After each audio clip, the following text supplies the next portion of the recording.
racing at Richmond, and he's got the car is totally covered in mud, and he hollers on the radio, "Richard, I need to pit." And Richard says, "Dale, I hate to come in and pit and lose all that track position." And Dale comes on the radio and says, "I'm going to be off the radio for a few minutes." And then you see Dale driving with his knee and got one head, and he's cleaning the windshield off. Well, the pace car, we understand, has been stolen. The officials are not driving this thing, and somebody has actually gotten into the pace car and stole it. There are at least 2 policemen on motorcycles, plus this car, that are pursuing the pace car right now. And up till now, the pace car has not been caught. They've created a roadblock there coming off of turn number 4, head towards the tri-oval, and we think there is some unusual drama occurring here. Let's see what happens when he gets to the roadblock. Will he try to go through it, or will he stop and be captured? And I guess he's going to stop. Well, this is certainly a... Well, I've heard the story of that man who makes a living by going around crashing parties, but this is certainly a first. And you can see the crowd standing and applauding the officials who finally have captured this thief. It has been a bizarre day. We underwent a period of about 10 minutes where the track was without power. At least many of the significant points, including the press box, our broadcast facilities, as well as the public address, had no power. That was about a half hour ago, and now this occurs. So some strange and bizarre occurrences before the start of the Winston 500. Well, you can see that they're dealing with this individual rather sternly and trying to get him out of the car so that we can get everybody back in place and begin this Winston 500. And boy, what an unbelievable way to start the event here. And you can see more officials, police officers arriving on the scene.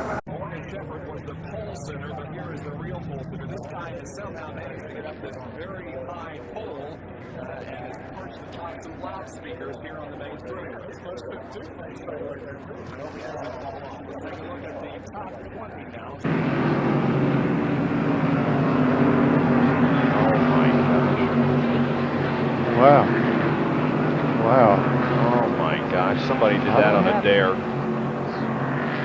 The leader Skinner is gone. The battle is for second, back through about 9th position, and it is a melee. Wow! Spins right in front of him, and everybody missed him.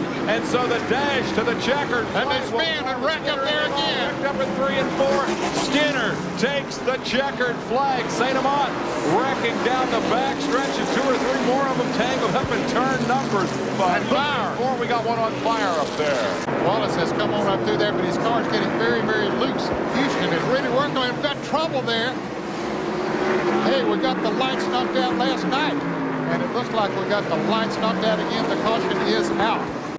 Well, I'm not sure if this is the reason for the caution, but during this caution, they are giving Dale Earnhardt his lap back. I'm not sure if this is unprecedented, because while it does correct the penalty that was given to the Earnhardt team, that was perhaps a mistaken call. Does it not penalize the cars running in the front positions? Because now, if there's pit stops, and surely there will be, they'll lose their positions. This is a very odd set of circumstances. The story that we have, there was a piece of aluminum down in the corner. But we also have a little issue on the back straightaway. Yeah, there's water coming across the racetrack there, and they'll put this stay dry down right here, right in this part there. You can see it's about a car length wide there. And they're now pulling the water over the top of the wall there. Take a look a moment ago, buddy, at what we saw. Those cars running down through this very area of the racetrack. Yeah, you can see that would be a little disconcerting at 190 miles an hour.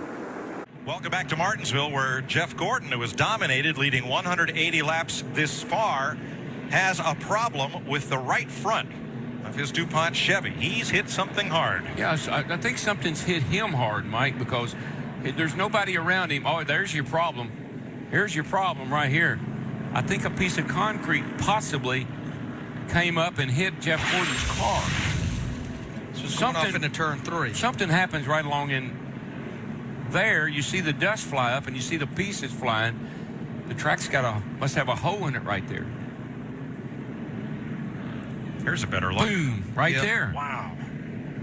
I hope this weather holds out, because I think we got a good shot to start either first or second, which we would anyway.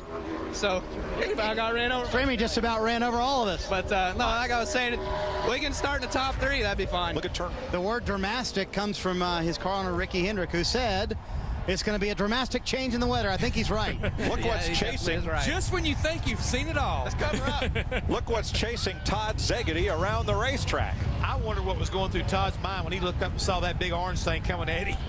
Look at that. I don't think I've ever seen anything like this happen before. Well, now I know what Joliet, Jake, and Elle would have been up to. Now, Todd did get his first lap in at a 30.68, which puts him 15th quickest. If I were him, I'd ask for a do-over. I believe I would too. Well, but hey guys, almost in front of him. This looks like it's going to complete a lap, guys. Hey, it looks like the geniuses in the PR department have thought of a new way to get their product on camera. Is it going to miss the timing lights? Yes. Let's go outside and have a snowball fight, Jamie. You're on your own. It's cold outside. Oh, come on. All right, so Jeff, you and Darrell have seen a lot of racing over the years. You ever run? I know we had a race snowed out in Atlanta back in the early 90s. And Sure again, did. the weather should be better tomorrow. But as far as the rest of today, have you ever run a race in between snowflakes? Actually, here at Bristol back in the late 70s, we had snow here in early March, and then we wound up actually sitting on the inside of the cars because we were allowed to bring the street cars inside, and the crews sat behind the pit wall inside the car because the weather was so cold. And also at Richmond, Virginia, one year early in late March, we had the same issue right there. We watch these teams. Hey, you might as well have fun. Right. If you got to work in this kind of weather, you might as well play in this kind of weather. You won't believe it. There's a beach ball. We're at Daytona Beach. There's a beach ball on the back straightaway. Dead gum. Have you ever? Back at Watkins Glen International, we are under a red flag condition as of right now. 15 laps to go, 75 in the books. A big incident in turn 1 involving 3 key players, and just a moment ago, here's what's happened. A fan somehow gets out of the infield area, comes out on the track, and is trying to get Pat Kenseth's autograph. Oh, do you think alcohol had anything at all to do with that? Oh my God. Kenseth's going, you're not going to believe what just happened here, guys.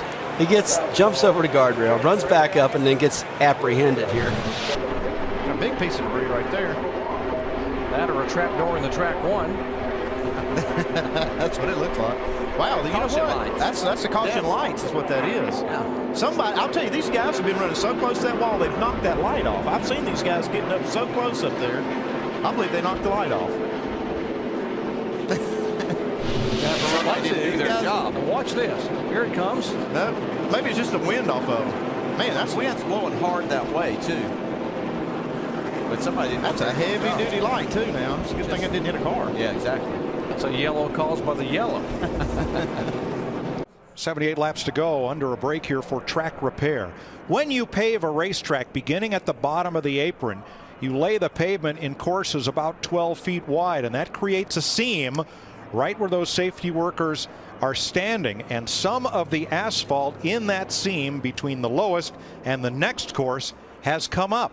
All right, we have a larger asphalt patch, and I wonder, is it worth telling the drivers, you drive through this, we can race a while. You drive around it, we can race all the way to the checkered flag. Well, Tony Stewart, you know, at Eldora, when they race over there, they just run through potholes like that. But, of course, they're not doing 190 miles an hour either.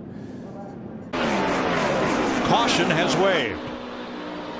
Greg Biffle had taken the lead, Kyle Busch second, Kurt Busch third. Jeff Gordon had fallen to fourth on that restart. So Gordon ties the record for consecutive laps led from the start of the race, and this one is a little different.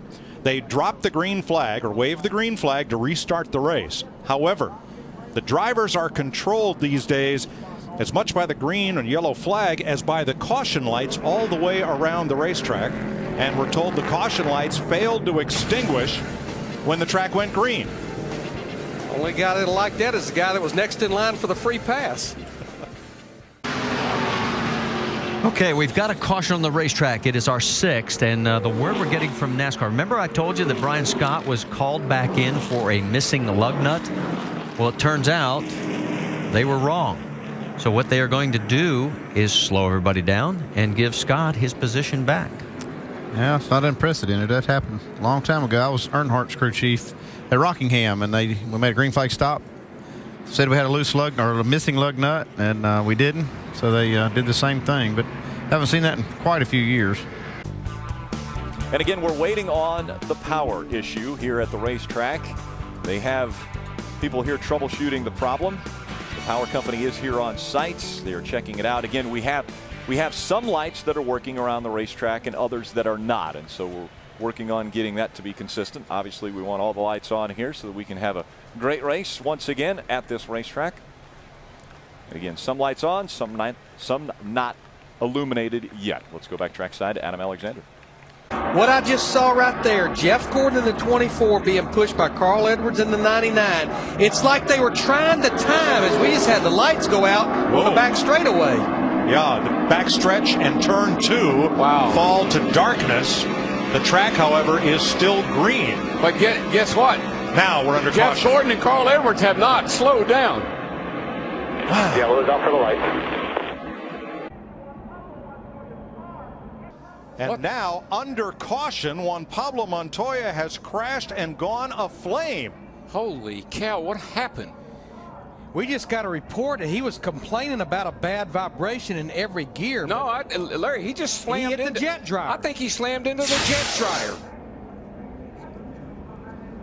They're trying to clear debris off the racetrack, and the car brakes, won't steer, and he slides up the track and into the back of that surplus helicopter jet engine on a trailer used to dry the racetrack. Mike, I saw sparks coming out from the car as if it had a tire down or something. What an incredible turn of events. I've never in my life. Oh my gosh. When you think of Pocono, it's a lot like the Bermuda Triangle. A lot of strange and unique things seem to happen here at Pocono. I remember back years ago when Harold Kinder had like antlers with his hands up over his headset trying to tell drivers about deer over by the tunnel turn. Well, Stephen Light came on the radio and told his team, I believe I hit an animal over on the backstretch. And they said, are you sure? He goes, yeah, I think it was a beaver. It went up over the top of the hood. Right now, they couldn't find any remnants, thankfully. But what they are doing is they noticed the grill screen has been pushed in, so they're having to untape that and pull that all out. So at least it's good news for Stephen Light. Maybe not so good news for the beaver. Marty? Kevin Harvick, not of his own doing, ran into a little bit of trouble with a parachute. He ain't got no luck. It's not issue. the sandbagging we normally talk about. No. So check this out. Bam. Hit the car. We'll show you again so you can see exactly what we're talking about. There you go. It's the sandbag on the bottom of the flag. It hit the side of the 29 car to the point they had to take it off the grid, put it in the garage, and make some changes to it. Check out the damage on the 9, the top of the 9.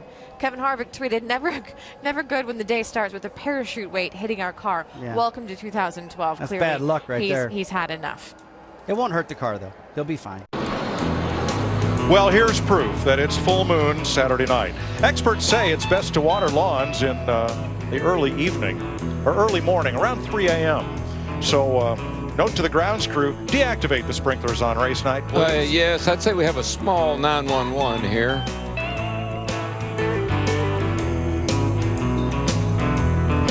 Building up pressure, I know that. So we're under caution. I don't think we've ever been under caution for sprinklers before. Just when we think we've seen it all.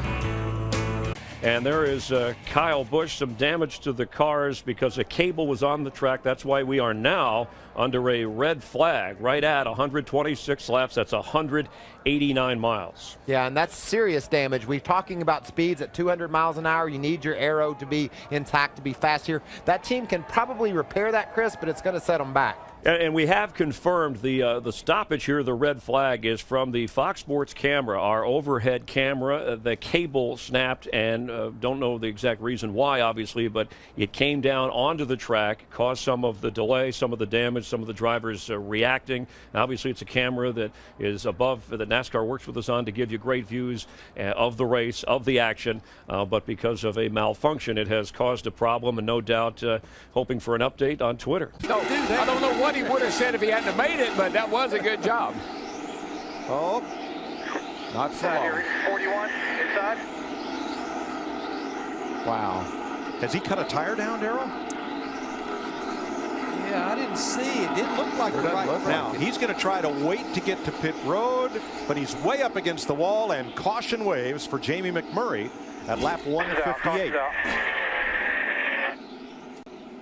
I'm not sure what happened to McMurray. The car looked good coming off 4 when he made that pass. He did put a slide job, but he didn't hit anything. Could have been a beverage can. It could have been a piece of concrete. Oh, yeah. Ryan Newman kicks it up, and wow.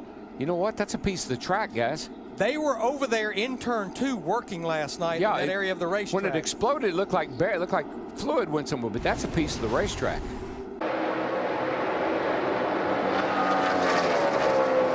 Something going on up on the hillside hospitality area overlooking turn 1, and you see the drivers racing through that smoke. It doesn't have anything to do with what's going on the racetrack.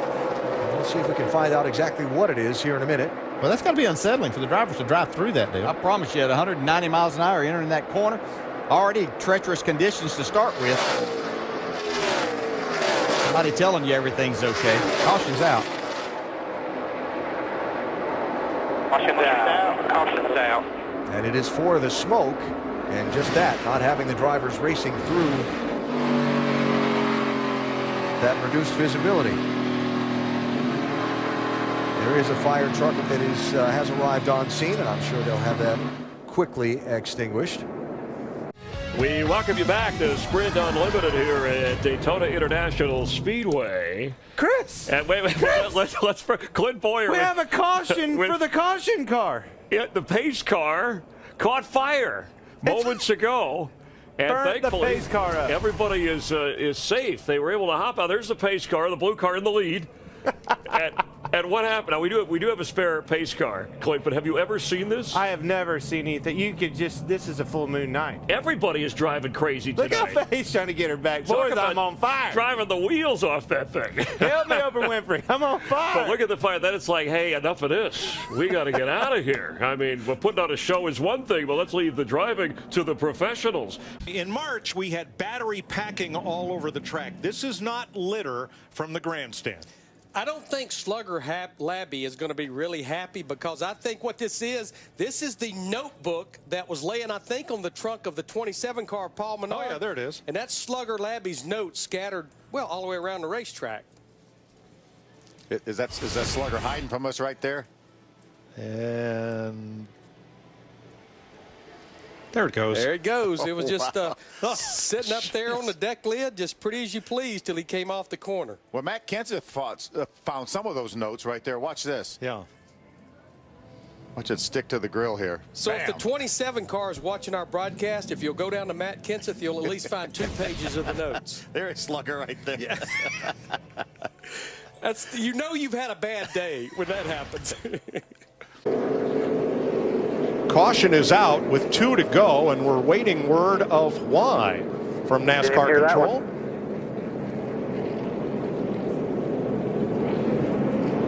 Everybody's looking around like, what happened? Nobody knows.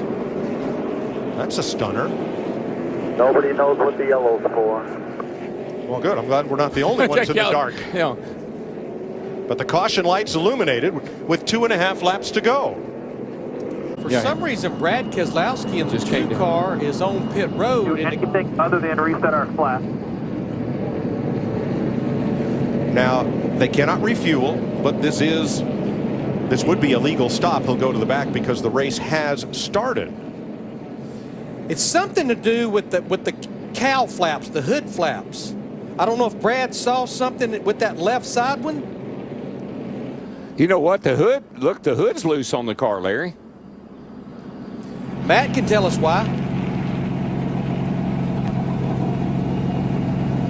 Looks like a problem with the hinge at the back of the left side of the hood. Matt? There we go. What happened, Mike? The hood has popped up at the hinges because when the jet dryer went by the car, it got the underneath the fenders and it popped up the hood. So right now, Jerry Kelly, the car chief, you can see he's got a screwdriver in hand, and they're trying to get a game plan of trying to figure out how to repair the 2 car. Krista, what's the issue for Ryan Newman? Similar issue, Mike Joy, basically getting too close to the jet dryer blowing the flaps up. The Luke Lambert, crew chief, told Ryan Newman, not sure which one it is. Ryan said, it's the left. My left cowl flap is up. There you see a little bit too, blowing on the right side of the car. But you see the one guy allowed to go over the wall, check those flaps to make sure they're down. There you see him working on the roof flap. Now you're looking down the back straightaway from turn 3. The outside the track lights have gone out. However, along the inside of the back straightaway, there is still plenty of light coming from the lights around from the inside wall. And those lights are specially aimed so as not to create glare for the drivers. Right now, NASCAR polling the drivers over the in-car radios to see if the track is bright enough to go back to green flag racing without those lights along the outside of the backstretch. While they take that poll, we remain under caution, and we'll go down to Matt Yoakum for tonight's Subway Fresh Take.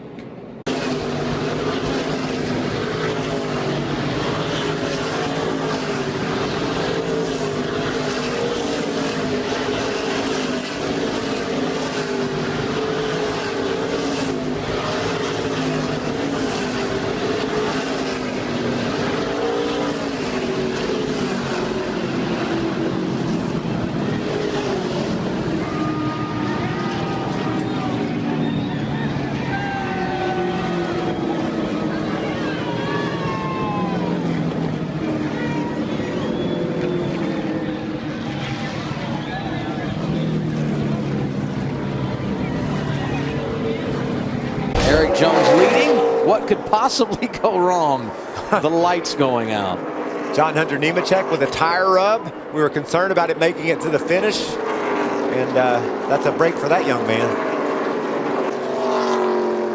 Hello.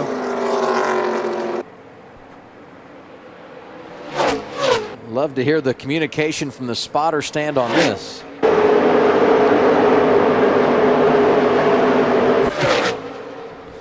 Lights or no lights, the celebration is on at the Desert Mile. Erik Jones with his 3rd win of the year and a record-breaking performance. Win number 13 in 2014 for Kyle Busch Motorsports. Green flag goes back in the air. Caution's out. Dumbasses had the caution lights on. Caution lights are on in turn 2. The lights were all by accident. Can't put the caution out, then take it back off. Hey, we're not the only people up tonight.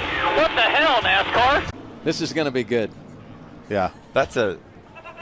If you're looking for the one on Fox Sports Live later tonight, we may have found a nominee.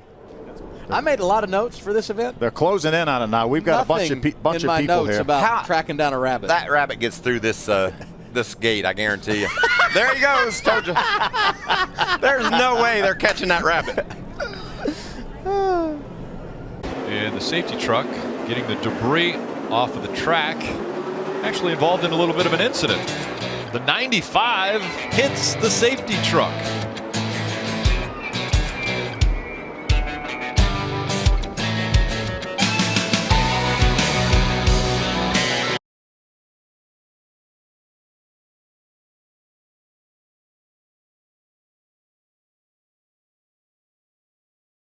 Hood not off, and he's missing the bus stop. Oh my goodness. Moved up and that thing just exploded, the whole nose of it. I don't know what that was. He was slowing down through the bus stop. I'm going to admit, Rick, I am baffled. Well, hello. Lunch. Hey, hello. He's got lunch. 11 months out of the year, this is my home. What are you doing here now? Yeah, right. That is not a good place to be. Not in broad daylight. What is he doing? I think he's waiting for the light to change so he can cross the road. And a problem for the 20 of Kansas. Oh, they're going behind the wall. You heard on the radiator, or on the radio, is it the radiator or the oil cooler? So there must be a leak of some sort. You see the nose crushed in right here. I think it happened coming to pit road, didn't it, Jeff? Mechanical, pull it over here behind the wall. Yeah, it almost had to. I saw everybody bottled up on pit road. You see the safety trucks on pit road. Yeah, the ambulance stops right at the commitment line. That's just a miscommunication. I don't know if NASCAR told them to roll, or if they rolled by themselves and pit road was open. Normally pit road would not be open with the rescue squad there, but you can see right here they have no idea he's supposed to be, that he's going to be there. He's not supposed to be there. He shouldn't be there. Let's take another look right here. Yeah, the right front kind of smokes and locks up. Hard hit from Chris Buescher.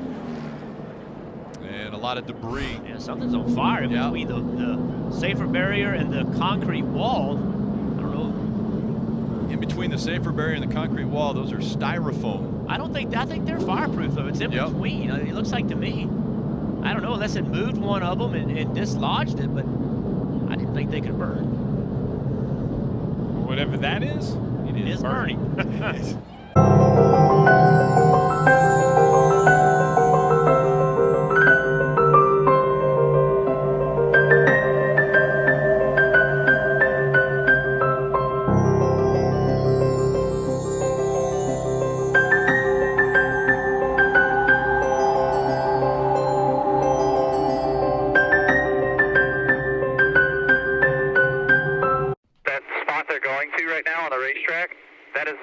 It's developed into a huge bump, just so you know. Right in the middle groove, you mean? Well, it's right in front of that hash mark where they were, and it's more so in the bottom lane. Okay, gotcha. It's not a weeper, the racetrack's coming up. Both of our, Joey commented on run one, it's actually like the racetrack's deteriorating. Oh, copy that, 10-4. Yeah, it's a big rough spot. Brad commented about last run too. It's tearing skirts up, splitters up. It's like the racetrack's coming apart. Be interesting to see what they do. As they're going to drill a relief hole to get started here. Wow. Oh my gosh. I was thinking they needed to get a bigger drill, but actually they don't. There's never seen anything like that. Pressure and water underneath there. Yeah. Look at Joey's reaction. Yeah. I don't think I've ever seen anything quite like that. Nope. And jockeying for positions all over the racetrack now. And look at what time it is. Steve, we saw this yesterday. The sprinklers just automatically come on. It must be around 10 o'clock. Maybe we should look at Denny Hamlin's. Yeah. If we look at Denny Hamlin's dash, we'll know exactly what time it is. Maybe that's why he had the time on there. He knew 10 o'clock the sprinklers were coming on. Well, I tell you what, it's got pit road wet. The end of pit road on the outside lane is actually wet. Oh, and around goes the 10 of Eric Almirola again. This time into the grass. And the 37 of Buescher also involved. Chris Buescher actually is taking some of the advertisement with him. Caution has come out again.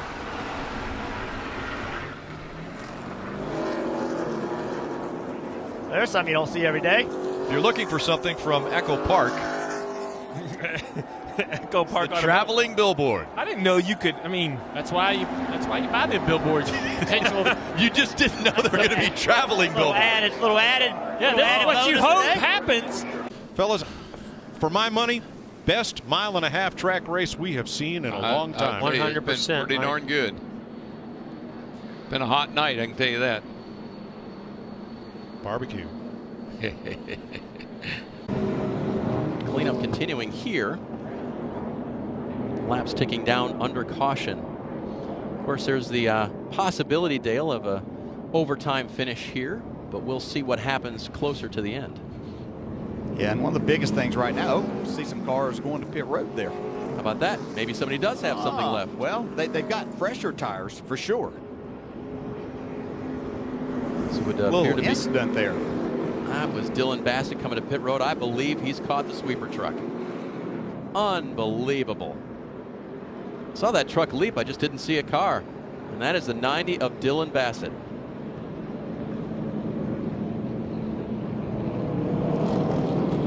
So on pit road, Riley Herbst, Zane Smith, Tyler Reddick, Justin Allgaier. See right here, going to go right in. Tries to avoid it the last second. Oh, we got some debris on the nose here of the 11, Denny Hamlin. Well, that looks like it was a repair that fell off of some other car.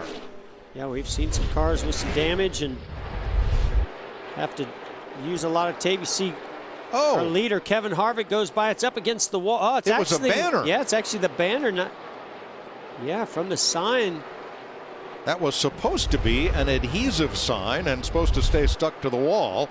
But you see when cars get the Darlington stripe here. I was going to say, Mike, you can't have adhesive billboards at Darlington. You know they're going to tear that off with the right side. And the track has sent workers out to remove the rest of that self-adhesive vinyl, which adheres pretty well until cars start rubbing up against it. Rain moved in. We lost the track. Air Titans were out, but check this out. This happened just a little while ago. That is probably a penalty right there. But the Air Titans and the track dryers are still out there efforting to get this track dry. And when they do, duel number 2 will get underway. Do a little bit of track cleanup here. Oh, they got some, what do we got going on here? Looks like they're going to a little caulk or filler. Oh, Yep. wow. Yeah, there's a little problem right here with the track coming apart. That's asphalt coming. That's a big problem. Yeah. Well, that's a big problem. Junior, they said they got to resurface it. This is why, right? I mean, you said yesterday during the broadcast that chunks of the pavement could come up, and here we go. Haley driving away as the field tries to run side by side through that kink that is 5 and 6. Oh, we got cars contact back there between several cars. Cars going around. 07, the 36 car. Rest of the field barrels down into turn 7. So let's take a look at this. Oh, there's Kevin Harvick as well with a little bit of damage. This is through the kink of 5 and 6. Look back behind the lead cars. Somebody catches a little air. The 19 and the 90. Oh, that looks like Harrison Burton gets up in the air. Everybody behind him, oh, they're all jumping that curb. Goodness gracious. See that orange curb? It's on the outside edge of that exit of turn 6. And it is extremely aggressive, apparently. And a lot of these guys destroyed their race cars jumping across that.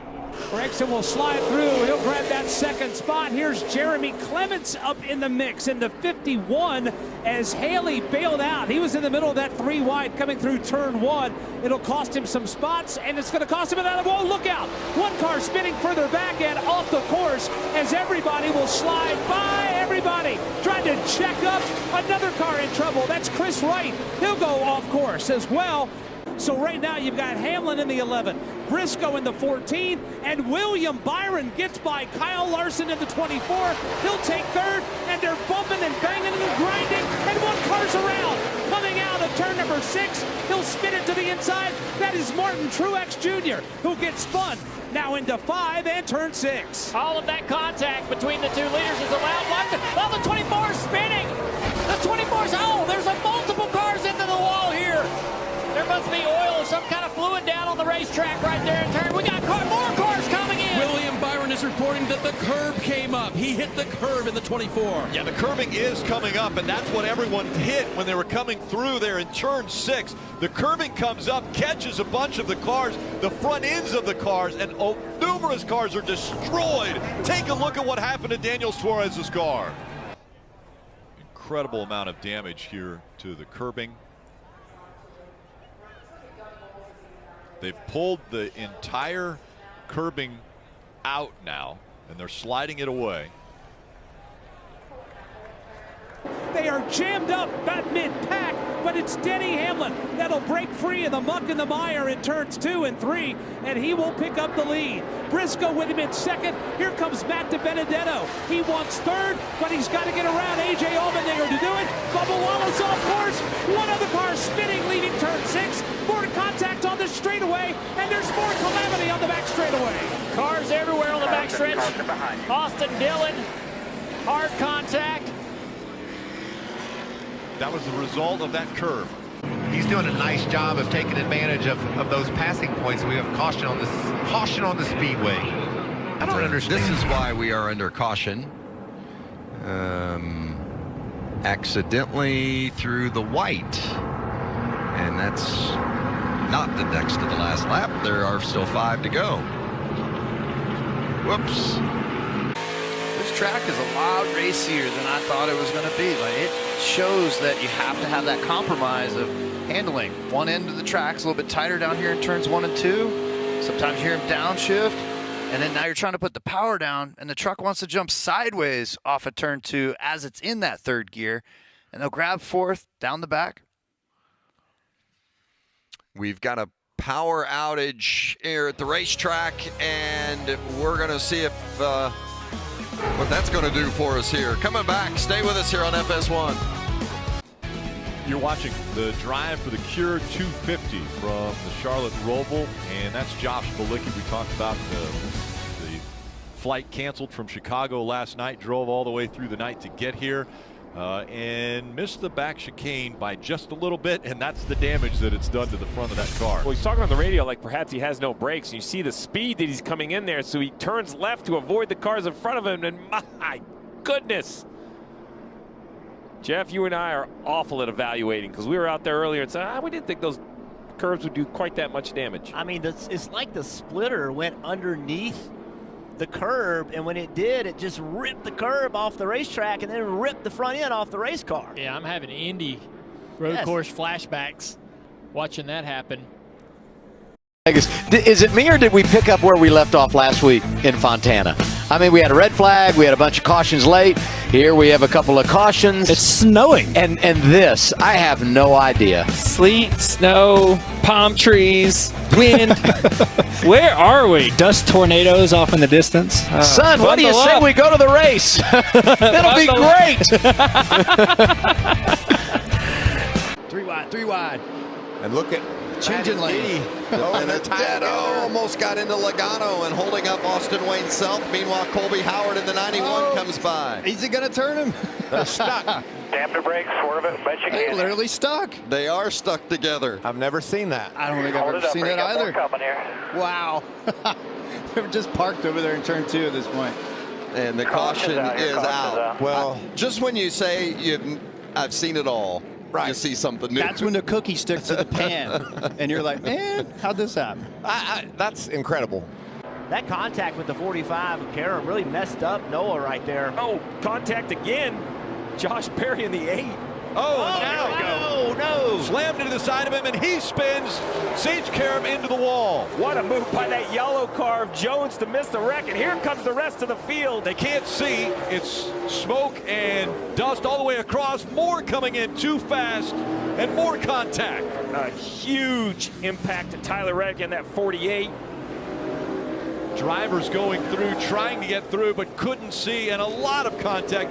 And we see Josh Bilicki taking the Sargento billboard with him.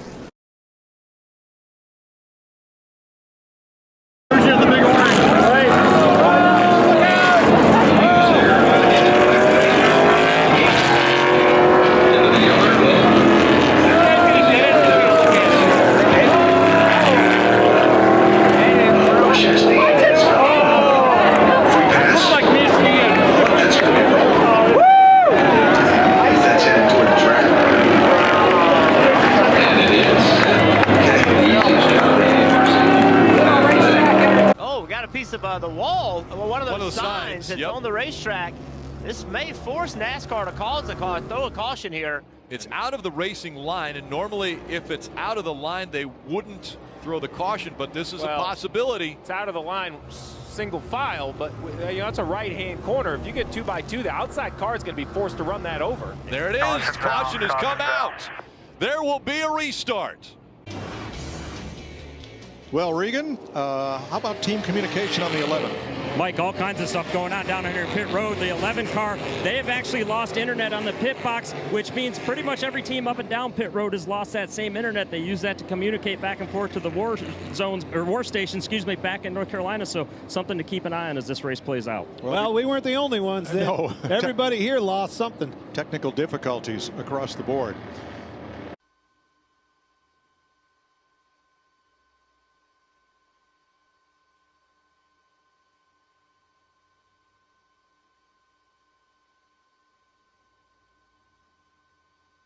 The 6 is on fire.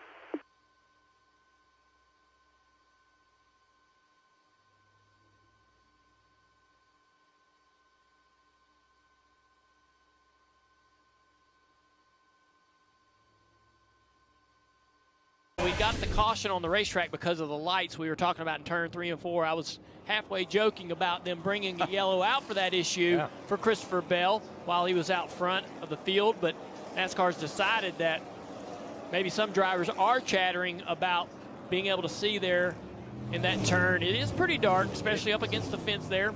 Yeah, it is. It does appear from our camera angle that it is getting darker up against the fence, and we know that's where they run. They're running up there, so you can't see the debris. You can't see things that might be up there.